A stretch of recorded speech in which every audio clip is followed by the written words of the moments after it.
দেশের চলমান রাজনৈতিক সংকট সমাধানের জন্য সংলাপ হতেই হবে, এমন মন্তব্য করে বিশিষ্ট আইনজীবী ব্যারিস্টার রফিকুল হক বলেছেন, যারা বর্তমানে সরকারে আছে তাদেরকেই সংলাপের উদ্যোগ নিতে হবে।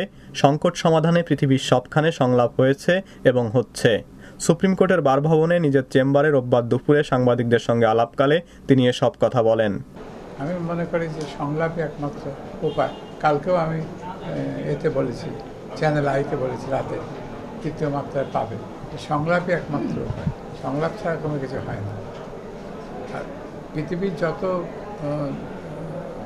ঝঞ্ঝাট, যত প্রবলেম, সবই তো সংলাপের থ্রু দিয়েই তো এই যে আজকে আবার দেখছি একে পাঠাচ্ছে, তারানকে পাঠাচ্ছে, তারানকে আগেও পাঠিয়েছিল।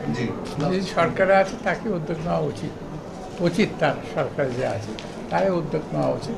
বা আমাদের সুদীজন যারা আছে, অনেক ব্যক্তি আছে, উদ্যোগ তো নিয়েছেন ফর্মার ইলেকশন, এবং তারা কমিটিও করেছে, আজকে দেখলাম কমিটি ভালোই করেছে সবাই।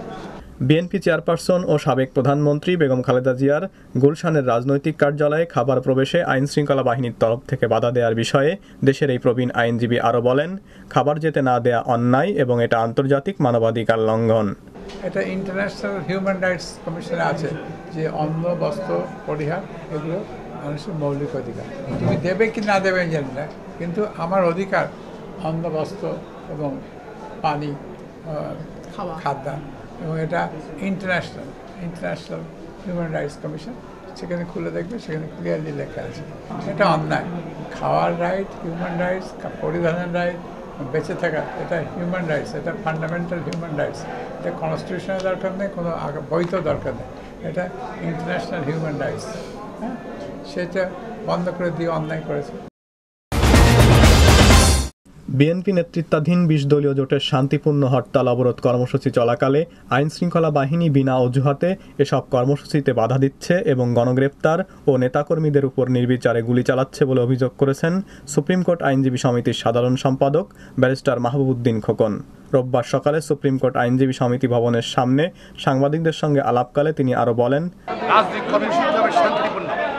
দলের থেকে যেসব হরতাল অবরোধ কর্মসূচি ঘোষণা দেওয়া হয় শেষে বলা হয় রাজনৈতিক কর্মসূচি এটি সহিংসতা দল হিসেবে বিএনপি পছন্দ করে না, এবং আমরা এটা সরকারের ব্যর্থতা সরকার ধরতেছে এবং সরকারের মন্ত্রীরা উস্কানির বক্তব্য রাখছে এবং পত্রপত্রিকা আসছে সরকারের লোকজনও এই সহিংসতা জড়িত আছে। তাই সহিংসতা বন্ধ হোক, এটা আমরা চাই। আমি নিজেও চাই, আমার দলও চায়, এখন খালেদা চায়, সহিংসতা ২০ দলও চায় এবং গণতান্ত্রিক। কিন্তু গণতন্ত্র বলতে কী বোঝায়? গণতন্ত্র বলতে অন্য রাজনৈতিক দলকে তার রাজনৈতিক অফিস তালাবন্ধ করে রাখবে, এখন খালেদা দিকে ৩ দিন খাওয়া পাঠাচ্ছে না। এই কোন ধরনের গণতন্ত্র? বিশ্বে কোথায় গণতন্ত্র আছে? একটা সাবেক প্রধানমন্ত্রীর ঘরের মধ্যে খাওয়া যাবে, সে খাওয়া বন্ধ করে দেবে। এই কোন গণতন্ত্র? যারা গণতন্ত্রের সংখ্যা দিয়েছে তার লজ্জা পাবে যে শুনে দিতে গণতন্ত্র। আপনার কোনো রাজনৈতিক দলকে আপনাদের শান্তিপূর্ণ দিতে হবে না, পুলিশের উপর নির্ভর করবে।